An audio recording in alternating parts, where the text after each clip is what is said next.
j'espère que vous allez bien. On se retrouve aujourd'hui dans une recette, ça sera une recette de gâteau pour les chevaux sans sucre, donc c'est parti.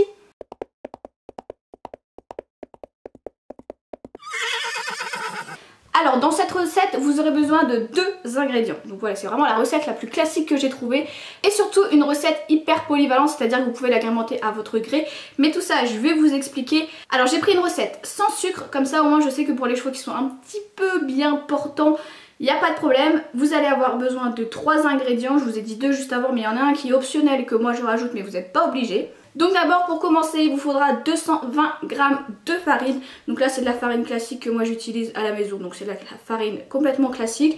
Vous pouvez la remplacer par de la farine complète, enfin vraiment par ce que vous voulez. Donc 220 g de farine. De toute façon je vous remets toutes les mesures en barre d'infos. N'hésitez pas à les checker pour être sûr. Ensuite il vous faudra 100 ml d'eau. C'est un départ. Vous pouvez en rajouter, vous pouvez en enlever par rapport à comment votre farine réagit.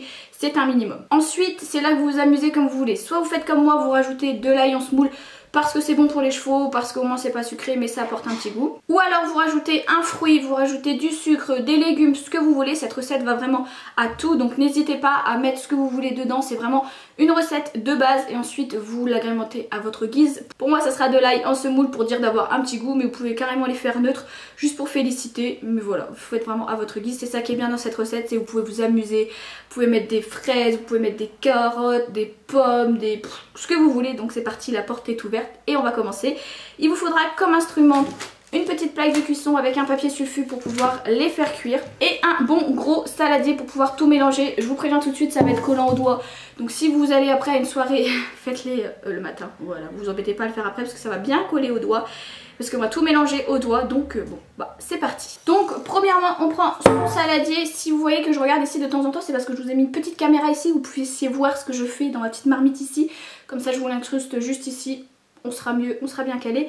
Donc vous prenez un petit récipient, peu importe ce que vous voulez, vous mettez vos 220 g de farine. Ensuite vous mettez votre ail, vous mettez ce que vous voulez comme je vous l'ai dit. Vous n'êtes pas obligé d'en mettre beaucoup, vous n'êtes pas obligé d'en mettre plein. Vous faites comme vous voulez, c'est une recette de comme vous voulez. Voilà. Ensuite moi je mets tout sur le côté comme ceci. J'y ajoute l'eau. Et là c'est le moment qu'on aime le moins, je le sais, mais on mélange avec les mains, donc c'est parti. Bien sûr vous ne faites pas comme moi, à vous en foutre partout. Je sais pas si vous avez vu mais voilà. C'est pour ça que je vous dis que si vous avez une soirée juste après, c'est pas le bon deal du tout. Et voilà, et là vous mélangez, vous mélangez. Comme je vous l'ai dit, vous pouvez mettre ce que vous voulez à cette recette, c'est ça qui est bien, c'est que c'est une recette de base. Vous pouvez rajouter sucre, vous pouvez rajouter de l'herbe, vous pouvez rajouter des fruits, des légumes, enfin voilà, vous rajoutez ce que vous voulez et ça c'est plutôt cool parce que souvent bah, on sait pas trop quoi mettre ou alors on n'a pas grand chose à la maison.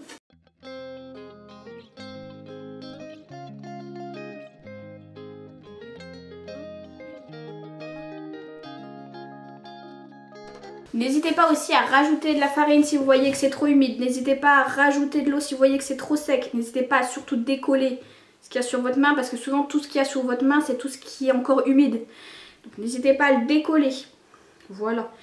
Ensuite comme je vous le disais vous mettez ce que vous voulez dedans. Si vous voulez mettre des épices particulières, si vous voulez mettre un médicament particulier, un médicament qui résiste au four hein, parce qu'on va le faire cuire au four quand même. Mais voilà, vous faites vraiment ce que vous voulez et ça c'est plutôt cool. Je voulais absolument trouver une recette qui soit facile à faire parce que souvent on n'a pas 3 millions de choses à la maison. On a tous de l'eau, on a tous de la farine, donc c'est des bonbons qu'on peut faire facilement pour les chevaux, pour leur faire plaisir sans trop d'ingrédients. Donc je trouve ça vraiment bien. C'est des bonbons économiques et qu'on peut faire au goût qu'on peut, donc voilà. Donc voilà, comme vous le voyez, j'ai déjà une belle pâte, voilà. Moi je vais la laisser comme ça. Je sais qu'elle s'effrite un petit peu mais moi c'est mon but parce que je veux pas qu'elle soit trop humide. Donc on continue, on la mélange encore un petit peu pour que la farine se mélange bien. Ensuite, une fois que c'est fait, vous prenez votre petite pâte et vous prenez votre petite planche. Voilà, vous la voyez clairement bien. Et vous allez en faire ce que vous voulez. Soit vous faites des boules, soit vous faites des boudins, soit vous faites des étoiles, soit vous faites des cœurs. Vous faites absolument ce que vous voulez. Moi, ce sera des petites boules. Et on en fait autant qu'on veut. Voilà, vous pouvez en faire des grosses, des petites. Donc ça c'est plutôt cool. Si par exemple vous avez des chevaux qui ont des dents qui sont un petit peu abîmées, bah vous en faites pas des trop grosses. Comme ça au moins ils galèrent pas à en manger. Donc voilà. Bref, je fais mes petites boulettes. Et je vous retrouve juste après. Et voilà ce que ça donne, des petites boulettes. Vous avez vu que j'en ai fait des plus gros, des plus fins, des plus... Voilà, j'ai fait plusieurs tailles parce que je sais pas encore quelle taille est le mieux, donc j'en ai fait plusieurs tailles.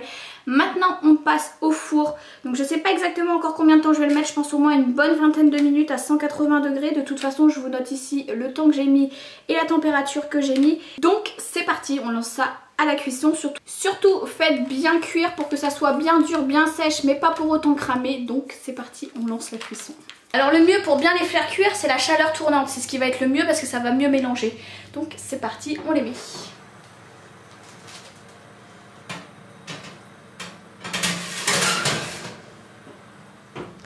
Ne les mettez pas trop haut, sinon ça va cramer, ça va vite cramer au-dessus, même voire trop doré.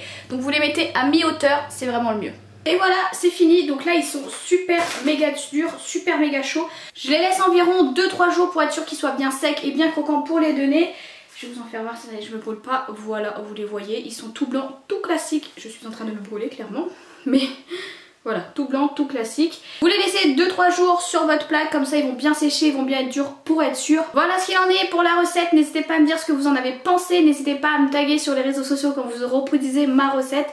N'oubliez pas de nous ajouter sur Instagram et de liker cette vidéo si vous aimez les vidéos recettes, parce que je pourrais en faire d'autres. Donc pareil, si vous avez des recettes super faciles à faire, vous me dites ça en commentaire et moi j'irai les essayer et pourquoi pas les refaire en vidéo.